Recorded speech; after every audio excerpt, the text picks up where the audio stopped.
लखिमपुर जिल्ला नोलोबारि आलायखुंग्रि बाथौ थानसालियाव आमथिसुवा फोरबो फालिदों। बोखावै लखिमपुर जिल्ला दुलाराय बाथौ गौथुम गगामुख बियाब बाथौ गौथुमनि सिङाव थानाय नोलोबारि आलायखुंग्रि बाथौ थानसालियाव मेहेरगोनाङै आमथिसुवा फोरबो फालिदों। बे फोरबो फालिनायजोंनो लोब्बा लाखिनानै मोनसे गोनां सावरायमेलबो लाफानाय जादों। बे सावरायनाय हाबाफारियावनो गाहाय आलासि महरै बाहागो लादों धेमाजि जिल्ला दुलाराय बर' फरायसा आफादनि बोसोनगिरि शिवराम बसुमतारिया। लोगोसे गगामुख बियाब बाथौ गौथुमनि गोबां मावथिफोर आरो ओनसोलनि गुन गोनां सुबुंफोराबो बे हाबाफारियावनो बाहागो लादोंमोन।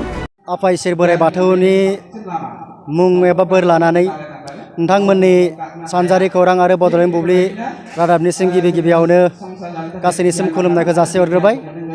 जोङो दिनै बे समाव आसार दाननि 10 थारिख आमथिसुवा फोरबो फालिनाय जादों।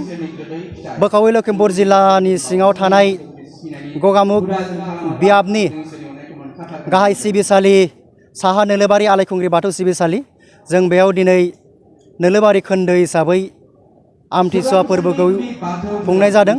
जों दिनै बेयाव जोंनि साहा नोलोबारि आलायखुंग्रि बाथौ सिबिसालि खोन्दोआव 25टा गामि दं। जोंनि बिनिनो दिनै 25टा गामिनि गासै गागि, लाइमोन आरो माइनाव आफाद गासैबो ज' जानानै जों दिनै गाजा गोमजायै खुंनाय जादों। बेबायदियैनो जोङो दिनै फैबाय थानाय समफोरावबो जों दिनै बेनिख्रुइ साबसिन हामसिन आमथिसुवा फोरबोखौ फालिगोनखौ मिजिंथिदों, आसा खालामदों।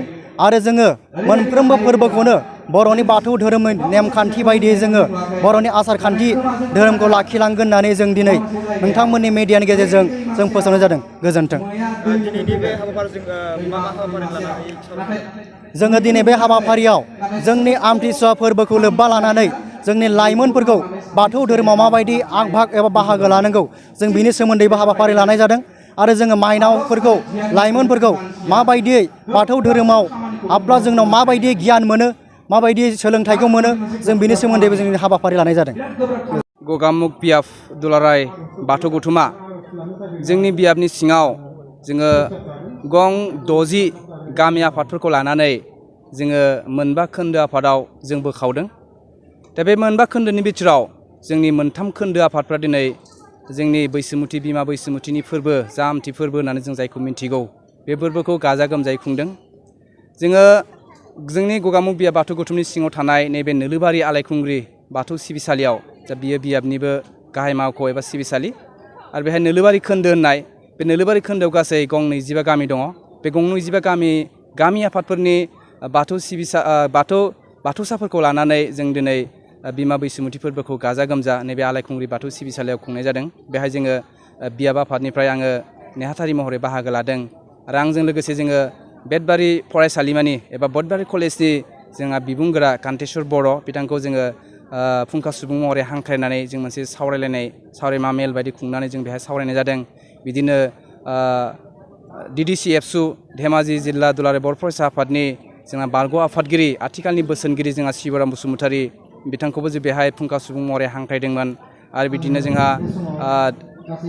बिदिनो जोंहा बरदल'नि division electric power corporation, electric डिपार्टमेन्टनि जोंहा एकाउन्टेन्ट अफिसार धनिराज दैमारि, बिथांखौबो जोङो सासे फुंखा सुबुं महरै जों लादोंमोन। आरो जोङो जोंनि बियाबनिनो बुंथिगिरि जोंहा कातिराम नार्जारि सार, बिथांखौबो जोङो बुंथिगिरि महरै लानानै जों बेहाय मोनसे सावरायमा मेल बायदि जों सावरायनाय जादों। बैसोमुथि फोरबोनि सोमोन्दै बेहाय जों सावरायदों। बाथौ बोसोनखौ लाना सावरायदों। आथिखालाव बाथौ धोरोमा माबायदि लामाजों माबायदि दिगजों थांगासिनो दङ, आरो बाथौ धोरोमा बर' समाजखौ सोद्रोम समाज गायसंनायाव मा बिहोमा होदों, माबायदि रल लादों, बर' हारिमुनि सायाव बाथौ धोरोमा माबायदि रल लादों, बेफोर गासैबो बाथ्राफोरखौ जों दिनै जोंनि सावरायमा मेलनि गेजेरजों जों सावरायदों। थिग बेफोरबायदिनो जोंहा जोंनि बियाबनि सिङाव कपाथुनि होननाय मोनसे खोन्दो आफाद दङ। बे कपाथुनि खोन्दो आफादा जोङो नारुवा होननाय जोंनिनो नारुवा होननाय मोनसे गामि, बे नारुवा गामिनि बे बाथौ थानसालियाव कपाथुनि खोन्दोआबो गाजा गोमजायै खुंदों। बेवहायबो जोङो माखासे फुंखा सुबुंफोर लिंहरदों, हांख्रायदों। बे फुंखा सुबुंफोरखौ लानानै बेहाय सावरायमा मेलनि गेजेरजों जोङो सावरायनाय जादों। थिग बेफोरबायदिनो जोङो जोंनि बियाबनिनो सिङाव थानाय आरोबाव मोनसे खोन्दो धर्मपुर होननाय मोनसे खोन्दो आफाद दङ। बे धर्मपुर खोन्दोआवबो जोङो गाजा गोमजायै खुंदों। आरो बेवहाय जोंहा बरदल'नि सेन्ट्रेल कलेजनि बिबुंगोरा स्वर्गीय बसुमतारि, बिथांखौ लानानै बुंथिगिरि महरै बा फुंखा सुबुं महरै हांख्रायनानै जों बेखौ गाजा गोमजायै खुंनाय जादों। जोङो दिनै आं मोनसे बाथ्राखौ दिनै बुंनो लुबैगोन जे जोंनि जा बाथौ धोरोमनि जा फोरबोफोर बे फोरबोफोरखौ जों गाजा गोमजायै जों खुंनो सोलोंनांसिगोन बा खुंनांसिगोन बेनिखायनो आं जोंनि बियाबनि गासै गामि आफादनि बाथौसा बिथांमोनखौ आङो आंनिफ्राय रोजा रोजा साबायखर जासिगोन जे बिथांमोना नैबे फोरबोखौ गाजा गोमजायै खुंनायनि थाखाय मोनसे फोसावथाय खैराबारि उपेन्द्र नेशनेल एकाडेमि फरायसालियाव देग्लायनिफ्राय 10 थाखोनि मुं थिसननाया सोलिगासिनो फरायसुला आरो फरायसुलिफ्रा थाखो 10आव मुं थिसननो गोनो गोथो जानानै दंब्ला एबा देग्लायनि मेट्रिक आनजादाव उथ्रिना गुबुन फरायसालिमाफोराव मुं थिसननायाव मानिबाफोर जेंना नुजाथिदोंब्ला नोंथांमोना जिंगा दासि खैराबारि उपेन्द्र नेशनेल एकाडेमि फरायसालिया नोंथांमोननो थाखो 10नि सोलोंथाइ लानो खाबु होदों आरो बे फरायसालियाव दा मुं थिसननाया सोलिगासिनो दं बे फरायसालिया उदालगुरि जिल्लायाव दं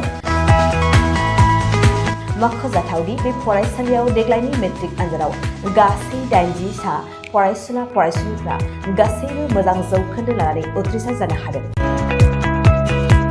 बे फरायसालियाव थानो थाखाय हस्टेलनिबो सुबिदा मोननो हागोन गोबां मिन्थिनो थाखाय 6003576723 8486610047 आरो 9101511040 जानबुं अनजिमायाव जगाजग खालामनो हागोन